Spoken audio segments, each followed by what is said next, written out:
Monologue Festival is designed to encourage creative writing in Palm Beach County students, and it's open to kids grades 7 through 12. We accept any entries that come in, and then we read everything that comes into our offices. Well, once we've narrowed it down and we've chosen our best of the best, we work with those students in a rehearsal process, very much like we do when we have new plays here at Florida Stage. Everything we do is brand new. So there's a lot of what we call table work involved. We don't ever dictate to them what it should be, what should be rewritten. We suggest to them they might want to make it a little more focused. Why is it so important that your character is speaking these words now? And I'm humbled every time that I work with these young people, because they are sometimes telling stories that are personal and true, and they're brave enough to not only write it down, but then to let us see it come to life. And it ends up being a really remarkable kind of evening of funny stories, poignant stories, heartbreaking stories. Few people know about the secret on my skin. The truth about my scar is that I was born 14 weeks early and weighed 1 pound 4 ounces. I spent my first 4 months in the NICU, and the scar is there because that's how they fed me. Note, please, that there was always at least one that smelly kid in your 2nd grade class, and if you think there wasn't, he was probably you. It's the same when my parents fight. There's this moment before the arguing starts when everything is so peaceful and quiet, like the air has more oxygen. You gotta understand, lying is fun and creative and satisfying. But you know what? Maybe I lied. As I walk by, I imagine his life as a tree. I imagine children climbing his limbs giggling.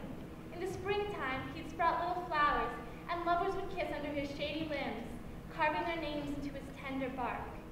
Barbara and her drones are going to melt under the pressure of our hot lamp of truth. I want Barbara's braces to pop out of her mouth and run back to the orthodontist from whence they came. I realize now my decisions weren't best, but I can't dwell on those. Oh. Hi, I'm Brianna, and I have an eating disorder.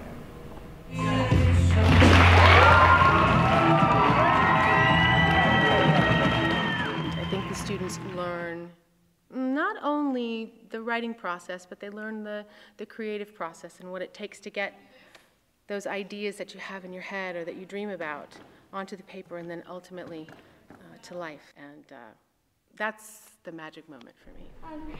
What gives you inspiration to write your monologues?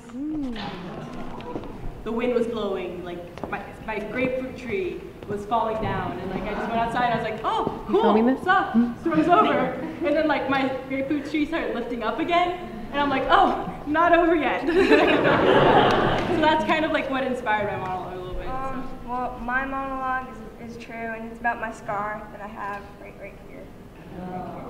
And I'm like, you know, this has been bugging me for like my whole childhood thing, so why don't I write about my scar? So.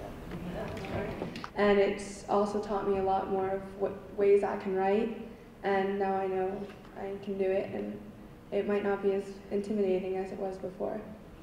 And I was like, oh, I can't do this, I can't think of anything to write about. And I found like this thing I wrote about a tree, and I was like, this is so cool. So I just put it down on a paper, I like typed it up, and apparently I'm a good writer. So I think I want to be a writer when I grow up. Like what you wrote out there, and to like hear your voice put into such, you know, a great name and stuff, it's an experience. And like after this I can say that I've done Young Voices, and that all of you great people came to see me, and everybody else up here, and I think everybody up here is going to remember this for a really long time. You have inspired me to go and try this next year. I don't think that there is no one in here that hasn't done this that's not inspired by you, and I'm really thanking you. Thank you. You guys are an inspiration. See that?